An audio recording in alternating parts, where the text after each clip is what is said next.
told you I was on your side. I told you I would never hide. So you can put your hand in mine, 'cause I'll be keeping by your side. I'll love you till the stars turn cold, and I'll love you like this ring I hold. Yes, around and round it goes, a circle never knows the end of the line. So you will find with our love, 'cause this love is a band of gold. When the fire's burning and when the embers feel cold. So when I hold you in my arms, I hope you know that this love is a band of gold.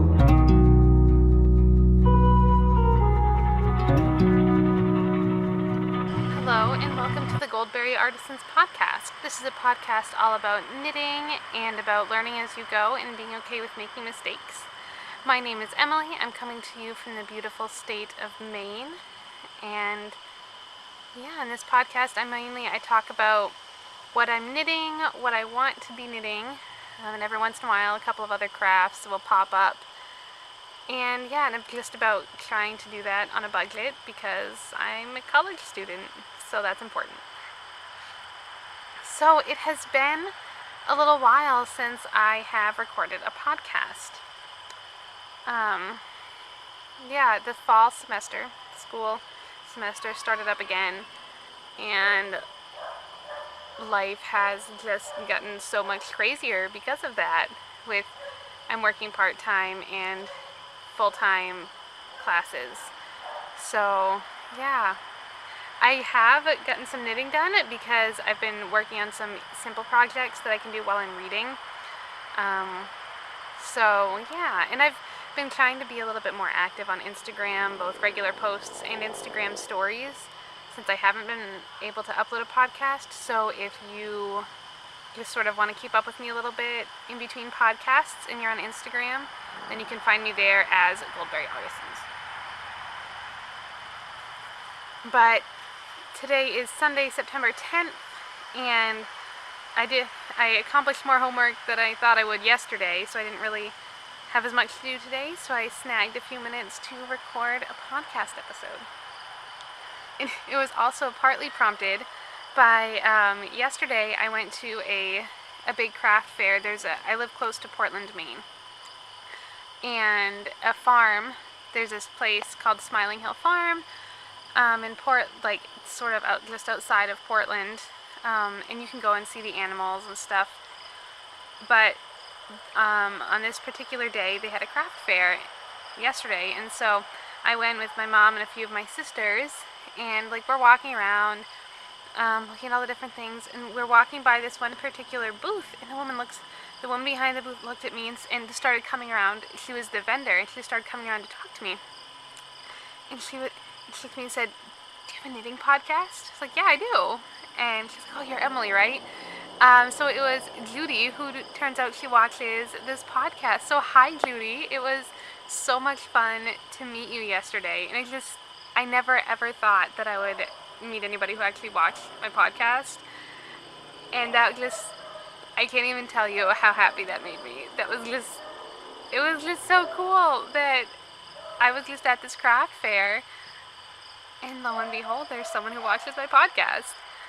So that was just made my weekend. I can't even tell you.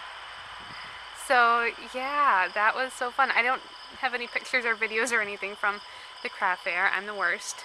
I always go to those sorts of events, and I'm like, I'll take some pictures, take some videos, maybe post it on Instagram or talk about it on my podcast, and that never happens.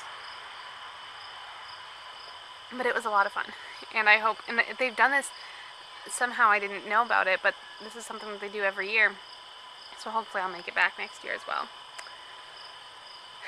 And today, I really want it to be fall. I want it to feel cold enough to wear a lot of, my big hand knits, but it's not yet. But today, I'm wearing my Blue Castle scarf. I'm going to put down my tea, that would help. This is the my Blue Castle scarf. The pattern is the Tulip Fields Shawlette. And it's knit in a lace weight yarn. You can find details on my Ravelry project page, which is linked below. But it's lace weight, so it's nice and light and breezy, easy to wear. And I'm actually wearing a dress that I made as well. I made this dress, how long has it been since I graduated high school? I made this dress maybe 4 years ago. There was a fashion and fabrics class in my high school that I took, and I made a pair of pajama pants and some other small things, but this dress was my big project. The class only lasted for like a month and a half, or 2 months or something like that, not very long. But yeah, it's just a simple, straight dress, but I love the color. This is one of my favorite colors to wear, and in general. So yeah, I just thought it was cool. I paired my hand knit scarf with my hand sewn dress. I have hardly anything that I've actually sewn. I don't sew hardly ever, but yeah, so I just thought that was kind of fun. So, and we have, I have a giveaway winner. In my last podcast episode, I talked about the Gray Skies shawl by Naomi Grace, and she had offered to give a copy of that pattern away to one of my viewers. And so there was a thread in the Ravelry group, and so the post that won, I used random number generator, put in the numbers of posts, and the post that won was post number 3, which is Pure Joy, who is Suzette. Pure Joy, P-Y-R, Joy. So congratulations, Suzette. You won a copy of the pattern, and you can send me a message either on Ravelry or on Instagram, and I will get in touch with Naomi and she will send a pattern over to you. So congratulations. So I think that is everything. So now we can get on to knitting. I am taking advantage of the fact that it's finally cool enough to drink hot tea all day long instead of just in the morning or just in the evenings. This is like my 3rd or 4th cup maybe, and I was gone all morning, so I'm just doing well on the tea front today. So I have one finished object to show you, and I honestly don't remember if I've talked about it before. I don't think I'd started it last time I podcasted. I don't remember. But it's finished.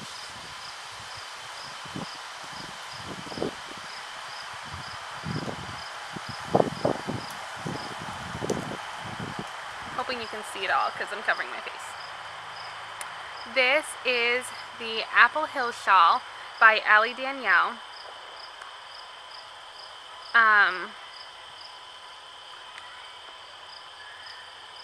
Do I have a name for this one? That's a good question.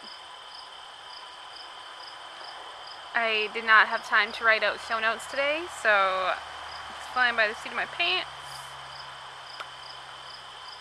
So I gotta pull my phone out so that I remember. Oh,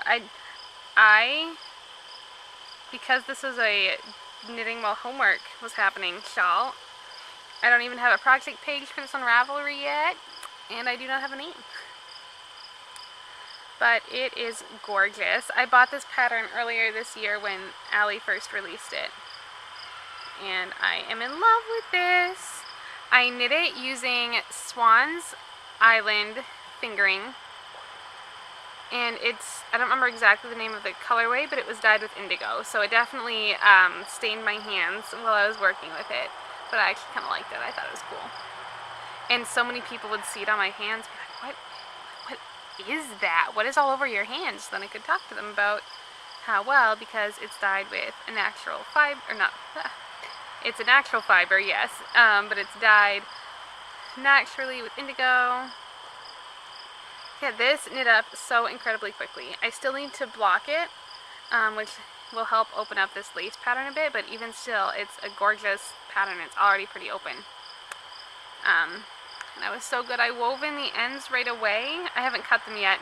I try to remember to weave in the ends and then block it and then clip the ends after it's blocked, just to make sure that they're all settled in and everything.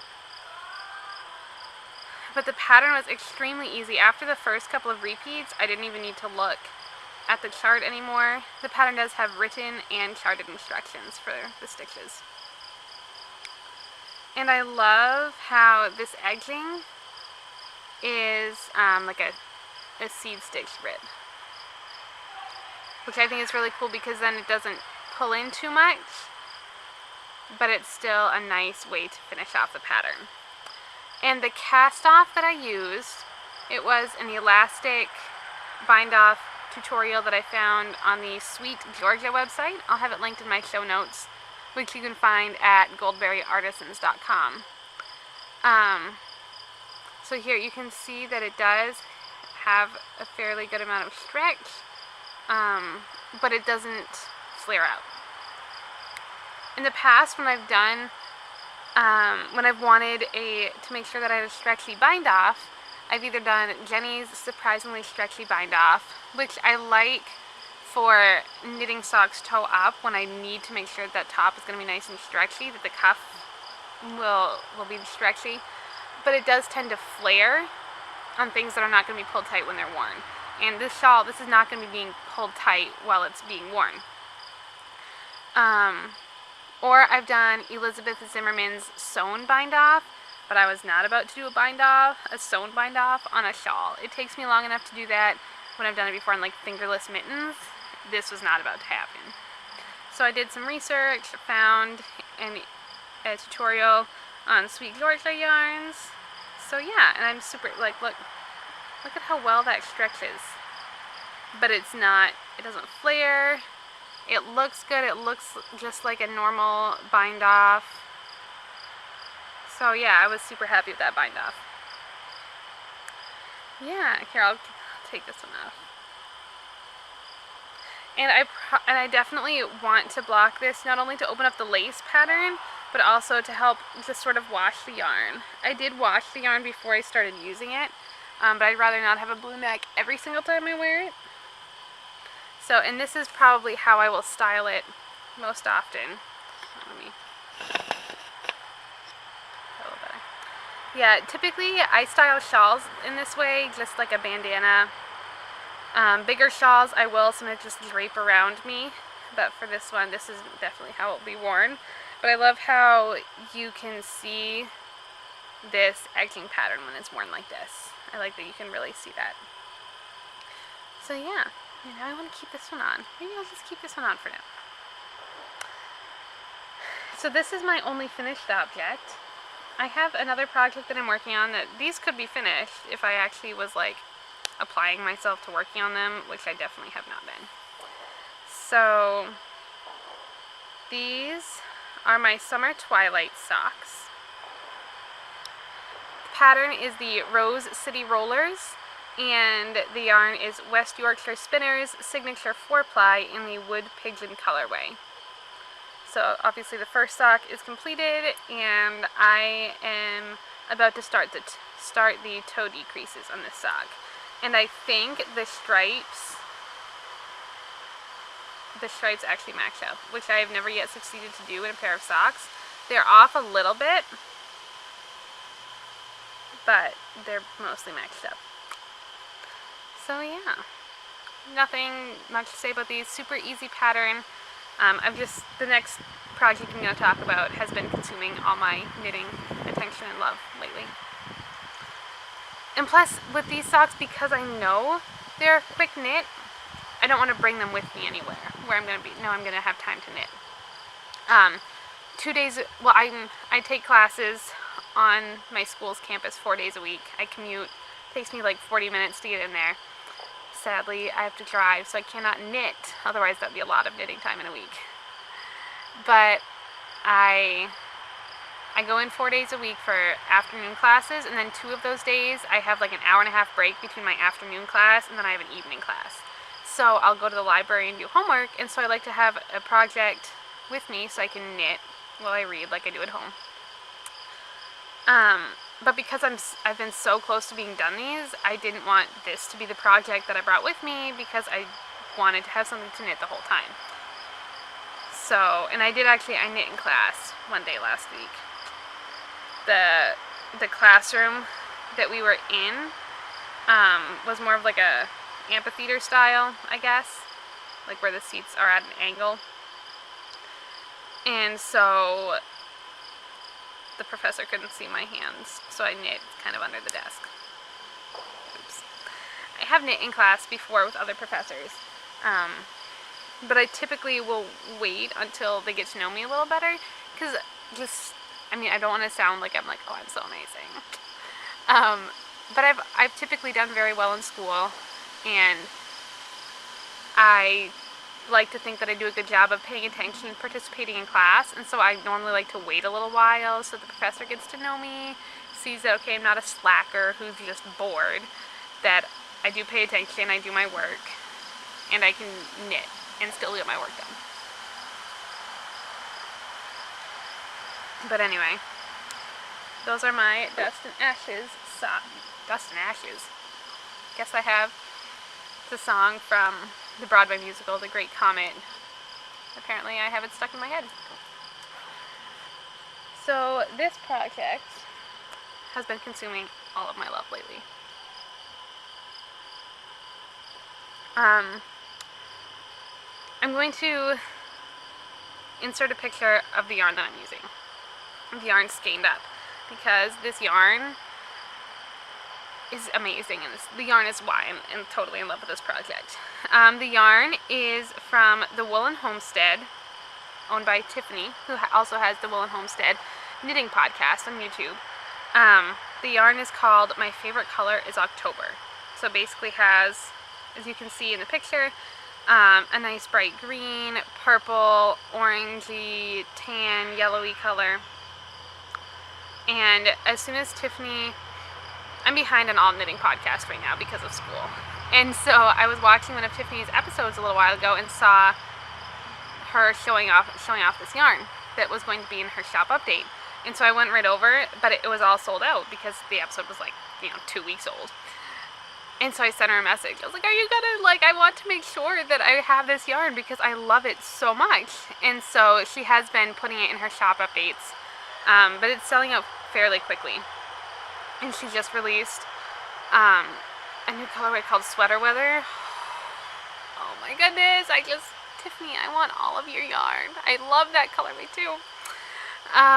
But this is what the yarn looks like caked up.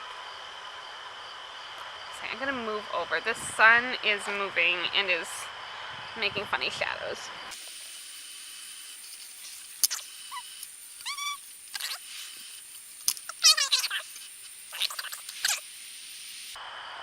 This yarn is her, I don't know what the base is called. Sturdy sock, maybe? I don't have the tag with me. Something like that. So it's 437 yards to 100 grams, I believe. And it's beautiful. It does definitely feel like a sturdy sock yarn. It's not silky, it's not going to wear right out. I believe it is a superwash merino nylon blend, but it feels woolly, if that makes sense. Because you know how sometimes superwash wools can just be very slick, but this is not at all. It's got good grip to it while still being soft. So when I received this yarn, I went back and forth on what to make. I could make socks with it, but honestly, when I buy, I've talked about this before, I know. When I buy hand-dyed yarns, because that's something that I splurge on every once in a while, not something that I'm able to buy on a regular basis, I don't like to use it for socks. I want it to be something that you can see the yarn. I'm showing it off. I want to be able to see the yarn, and for other people to see it and to be able to appreciate it almost as much as I do. So then I typically will go for a shawl or a cowl or something, because I also want to maximize my usage of this yarn. So I was looking around at different shawl patterns, and eventually decided on the Spindrift shawl by Curious Handmade. And I apologize, the circular needle this is on is super tiny because it was on one of my Knit Picks interchangeable needles on a longer cable, and then I kneeled on the needle tip and broke it. So I had to switch to a different needle. So I can't really show you the full effect of this shawl, but you can see the gorgeous colorways. Oh my goodness. And honestly, I'm normally not a super bright colored or super variegated colored person, but this yarn is just amazing. And also, I just recently bought a shirt that is like the perfect purple color to go with this. It's like a slightly heathered shirt. It's gonna match perfectly. This would even match it. I was knitting on it this morning and I was like, this would even match my dress. It's perfect. So I was like blathering away, going on and on about this shawl and this yarn. And I realized that my camera had stopped recording because it records in 20-minute segments and it had just stopped. Oops. So yes, so I was talking about my shawl. The Spindrift shawl is mostly stockinette stitch, which is good because right now I need projects that are easy to do. Mindless knitting that I can do while I'm doing homework because I have a lot of reading that I need to do from all of my classes this semester. So stockinette stitch is good, and then it goes into, on the edge, these eyelet sections. So yeah, super easy to knit, and the yarn, I've just been like addicted to working on this. Like, this is all I want to work on. And something that I really like about shawls for hand-dyed yarns is that you can avoid pooling if you don't want pooling, because it's constantly increasing. And so the color combinations are always different. Like, it doesn't look the same. You get sometimes like, oh, well, here's a section with some orange together and here's some more with orange together, but it's not like a straight line just of orange all up there. There are some areas where it'll happen for a few rows, like right here. There's several rows of green all in a row, but then it ends. It goes into a different color. So I just love, if I have hand-dyed yarn, love using it in shawls. And you can see, like, when I scrunch up the stitches on the needle, which they always are because this needle is tiny, you can see the color repeats. Like, you can see how it goes, like, from the green to the purple to the orangey to that pale yellow to orange to purple and to green again. And yeah, I'm just so in love with this.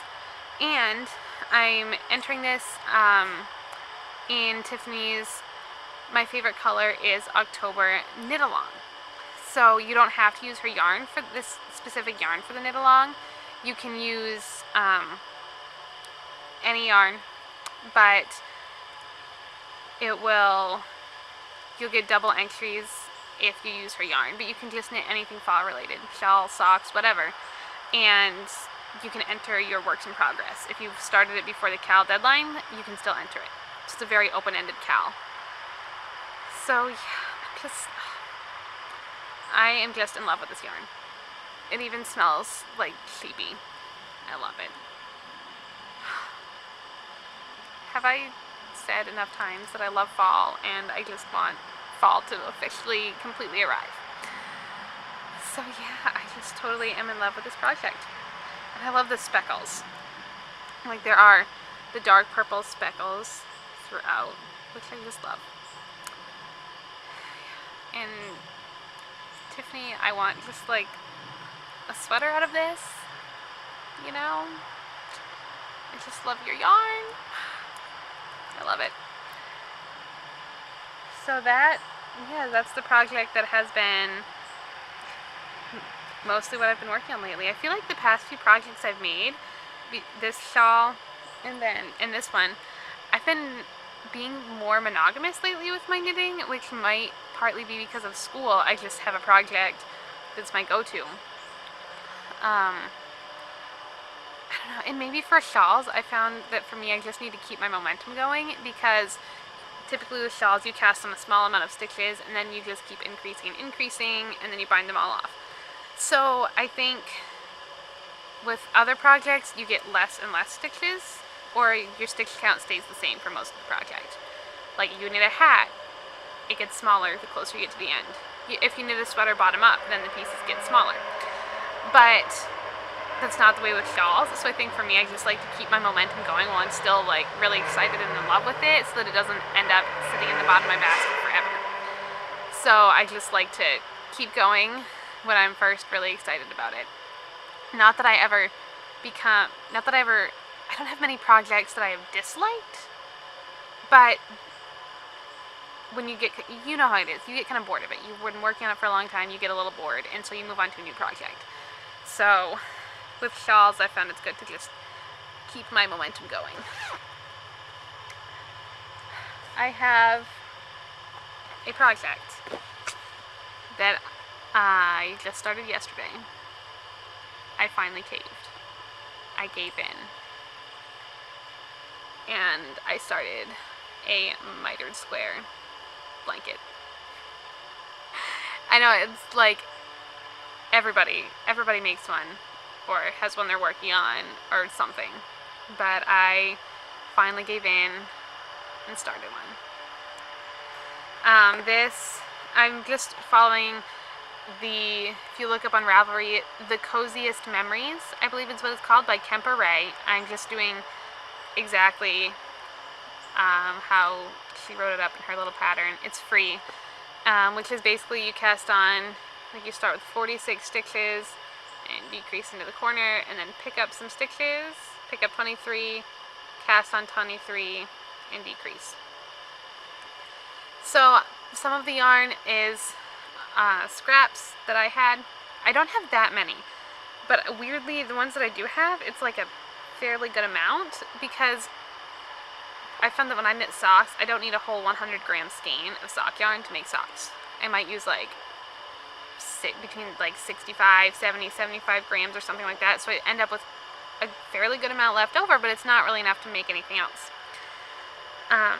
So I have some of those scraps, and then I also have some minis that Sarah of the Dabbling Shepherdess podcast sent me, because she's the best. So I've used a few of these, and I went back and forth on this.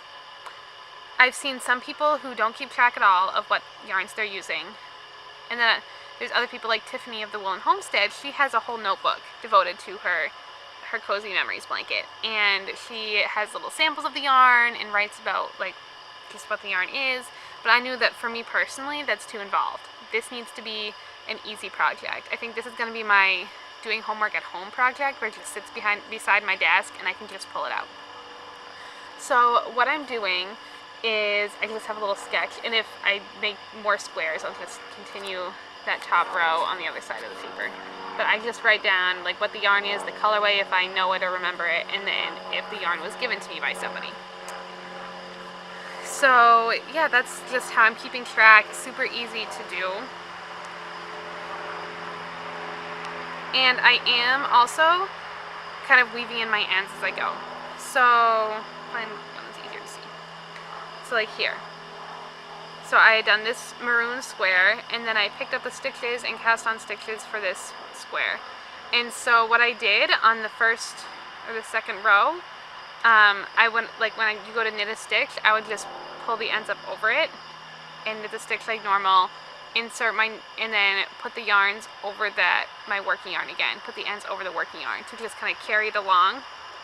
Like you would catch floats in color work, just doing this every stitch or every 2 stitches for almost the whole length of the square, or of the side of the square, because I do not want to spend hours and hours at the end of this weaving in a million ends.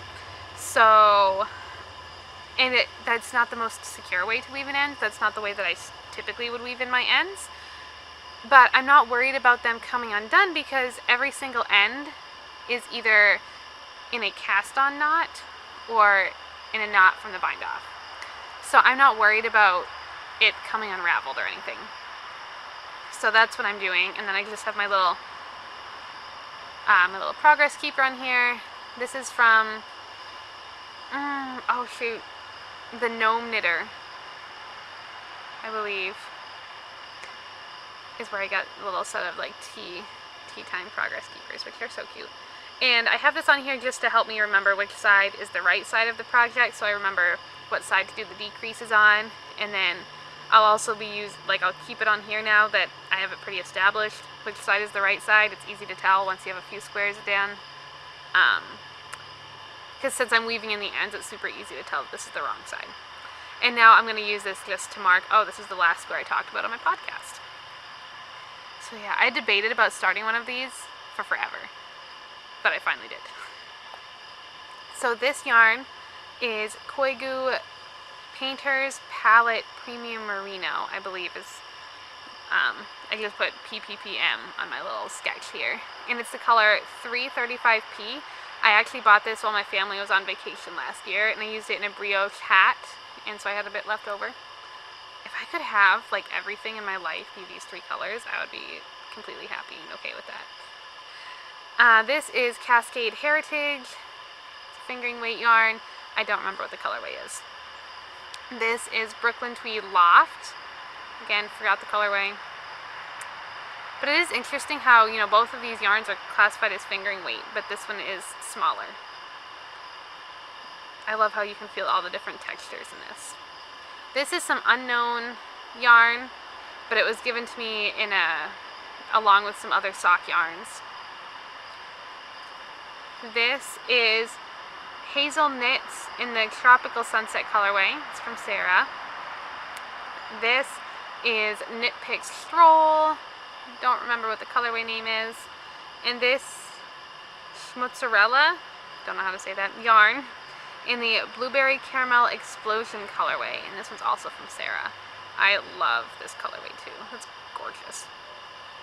So yeah, this is just between last night and today. I have gotten these squares done. I have not decided how big it's going to be, because this is 7 squares. 7 squares. I think to start out with, I might do 10 squares across, because if I decide that I want it to be wider than that, then I can just go and add more on the side. So I'm also planning on doing something that Emily of Fibertown has done on her Cozy Memories blanket, which is every once in a while she will make a bigger square. So she will have a square that's like 2 squares width, or I guess it would really be like 2 squares long on each side. So I'm thinking I might do that with some of my larger scraps, or like self-striping minis or something like this one. I want to see more of those stripes, so I will probably use this one for a bigger square,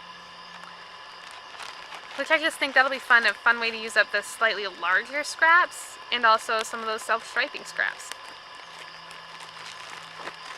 And I love it. Like, I'm just completely loving this project right now.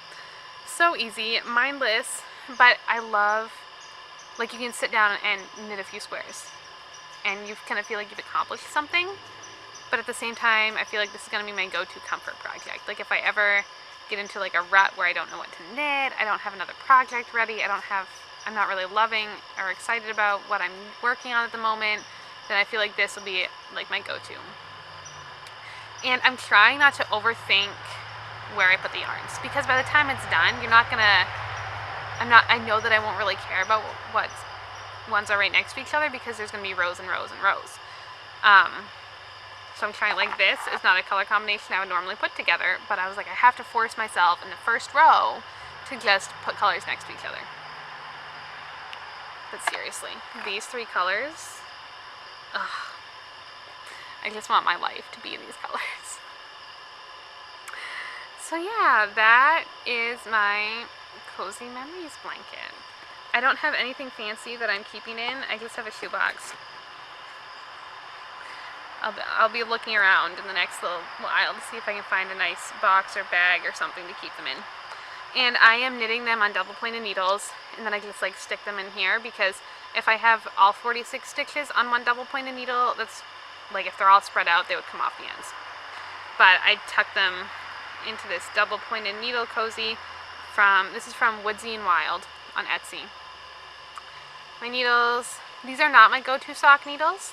They're size 2, but I found that I knit looser on these size 2 than I do on other size 2 needles.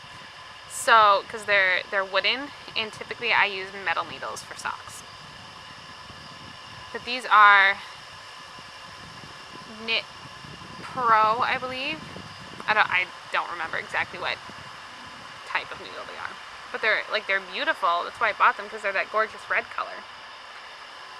But I didn't want to use needles that I might then pull out to use for another project and then lose track of them or something. So these are going to be living in this box with my yarn. So yeah, I'm just so excited about that project. It'll be such an easy, mindless thing to work on. So that is all that I have for what I am currently knitting on. But I did want to talk a little bit about a couple of swatches that I've done. If you remember last time, I talked about my plans to make the Telja sweater by Jennifer Steingrass, which was originally published in By Hand Serial, which is a publication out of Portland, Oregon. But this is, Portland, Oregon. Sorry. I'm from Maine. We don't know how to say Oregon. None of us have ever been there. So this is their lookbook number 2 on Portland, Maine. This is the only issue of this that I have, but I had to buy it because it's my state. I live like 45 minutes away from here. It's a beautiful place. Portland Headlight in Cape Elizabeth. Ugh. Love it. But yes, the Telja pattern is a colorwork sweater, and I'm planning on knitting it in Plotulopi. So I have not purchased the contrasting colors yet. I did have one viewer last time suggest that I could buy like a white or a neutral color and then dye sections of it, which is definitely an option. I haven't totally decided if I'm going to do that or just buy a couple different plates of the yarn. It's called plates because it comes unspun and looks kind of like a plate. And so I knit up a couple of swatches just to get my gauge. I haven't blocked these, I just finished the second one. But I did one on size, the pattern calls for you to use size 5 needles. So I did one on size 5, but then because of the information that I found about Plotulopi online, I also did one in a size 7. Because it works a little differently than normal yarns because it's not spun up. And a tip that I learned from Leah, who is Ms. Cleaver on Instagram, is on your swatch to tie knots for what size needle it was. Because you always think you'll remember and you never do. So like this is knit with a size 5 needle, so I tied 5 little knots in the end of yarn. This is a genius idea, and I do it all the time now. So I'm going to block these, figure out if these are a good size, or if I should meet in the middle and go with a size 6. Who knows? So those are my swatches. I don't remember what the colorway, the Plotulopi colorway is. And so far, I do enjoy working with it. It's definitely a rustic feeling yarn, but once I block it, I'll let you know. I'm interested to find out too what it feels like once it's blocked. It is very easy to break. I'll just use, this is a super long end for my long tail cast on my swatch. Like if you go to pull on it, like you pull it just a little bit and it comes right up apart. Like very gently. I'm not pulling hard at all and it comes right apart. But it's also super, super easy to use water to splice it back together. I have put yarn in my mouth to splice it back together, but this yarn is just so woolly, I don't really want to keep sticking it in my mouth. So when I work on it, I just like have a cup of water nearby where I can dip it in. But once I get going, I haven't after the first few rows, I got used to knitting with it. The times when I have more of a tendency to break it is like when I go to pull on the corner to bind off. I go to pull my yarn through the loop, like it broke on me, so I just tied it in a normal knot. But that's the only time that I've really had issues with it breaking. Once you get used to knitting with it, and just don't tug on the yarn, like I'll have it sitting next to me like this, and so when I need more yarn, I'll just kind of gently pull it off, and then it's fine. I don't really have to worry about it breaking too much. And if it does break, super easy to fix it. So yeah, I'm gonna block this, figure out my gauge, and then decide what I'm gonna do for the contrasting colors and buy those. And then I think that will be another sitting at home to work on while I'm at home project. So that's it for knitting related things. Yeah. So now I just wanted to end with a few things that have been making me happy lately. Number one right now is the Pomodoro technique to help you be more productive. It's something I heard about but had never really tried until this past week when I've been working on homework. Basically, you set a timer. You can get apps or a little timer. I have the app on my phone now. But you set some sort of timer for 25 minutes. And in those 25 minutes, you only let yourself work on the task that you're trying to get done. In my case, it might be reading chapter 4 of this textbook. That's all I do for 25 minutes. And then the timer goes off. You can set a timer for a short break, which is typically, you'd say 5 minutes. And then you do a break. So, like, I started blocking the pieces of my cabled sweater the other day during those 5-minute breaks. So I haven't blocked my swatches yet because those are still drying. But you do something else. Take a break for those 5 minutes. You might scroll through Instagram, whatever. And then when that timer goes off, you set another timer for 25 minutes. Sit down, do work. Then timer goes off, 5 minutes, take another break. And then every so often you can take a longer break. Like you can take, obviously you're doing it. You can do what you want. But then after 2 or 3 sessions of 25 minutes, I'll take like a 10-minute break. And I powered through so much more homework yesterday than I thought I would. Because I'm less tempted to check my phone for notifications or scroll through Instagram or get up and go make a cup of tea in the middle of this paragraph just because I'm getting bored. But it's much easier when you know that, in just a few minutes, I will have a break. And then I can do those things. And I've been trying to have an alternate activity like, blocking this thing or weaving in the ends on a shawl that I already blocked. That was what I did. That's what I'm going to do when I do homework tomorrow. Because I've just found that then I can balance schoolwork and my creative hobbies. And you can get a lot done in a few 5-minute pockets. So just sort of, and to have an alternate activity besides just if I'm doing work on the computer, I don't want my break to be scrolling through Facebook on my computer. So kind of setting up at the beginning an alternate activity that I'll be doing during those breaks, but that has helped me so much. Something else that I've been enjoying lately are audio podcasts. I have, like I said before, depending on traffic, 40 to 45. Sometimes if I'm coming home at like 5 p.m., like a 50 to 55 minute commute to school 4 days a week. And so I've been catching up on a lot of my audio podcasts. I've been more up on those lately. And some of my favorites, I recently discovered the LeVar Burton Reads, where LeVar Burton, famous from Reading Rainbow, that some of us grew up with, he will pick a piece of short fiction and read it and then talk about it a little bit once he's done. So those are always really fun to listen to. And I also like the Stuff You Should Know podcast. It just it's 2 guys and they'll research a random topic and they'll talk about it for like 45 minutes to an hour. And it's all these random things that I never thought that I cared about, but I find so entertaining and useful. And then, of course, some knitting related ones. 2 of my favorite audio knitting podcasts are New Hampshire Knits and Woolful. And then also the What Should I Read Next podcast with Anne Bogle, who is, if you know of the blog, Modern Mrs. Darcy. And she just has somebody on and they will talk about their favorite books, book they didn't like, and she will recommend books for them to read. I get so many book recommendations from that podcast. I love it. And then something else that I've been listening to, once fall comes around, I find that I like to listen to more jazz music, mostly like vocal jazz or like 1920s, like Frank Sinatra. Or I also really lately have been really enjoying listening to Ella Fitzgerald and Michael Bublé. For whatever reason, for me, that's like my fall music. That's what I love listening to in the fall. And especially the closer I get to Christmas, I listen to more of it because some of my favorite versions of Christmas songs are like those jazzy type versions.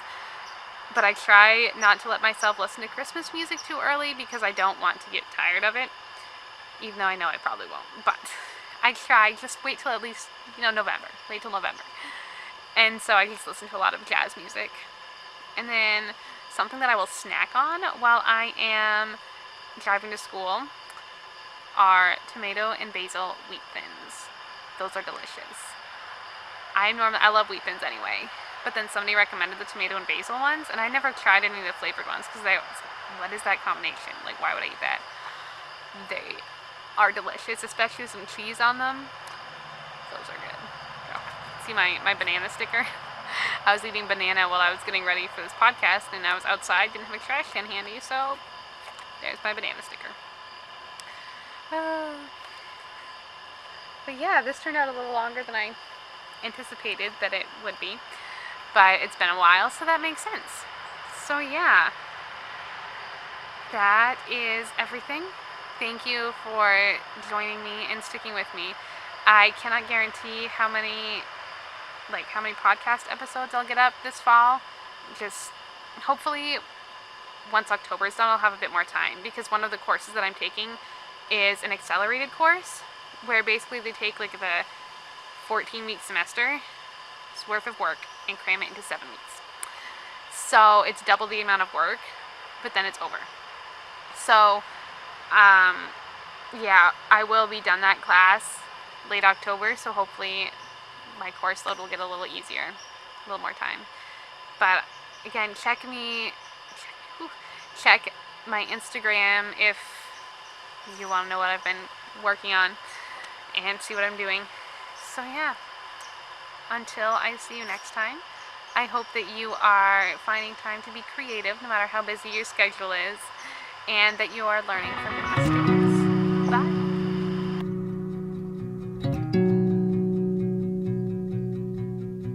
I told you I was on your side. I told you I would never hide. So you can put your hand in mine, 'cause I'll be keeping by your side.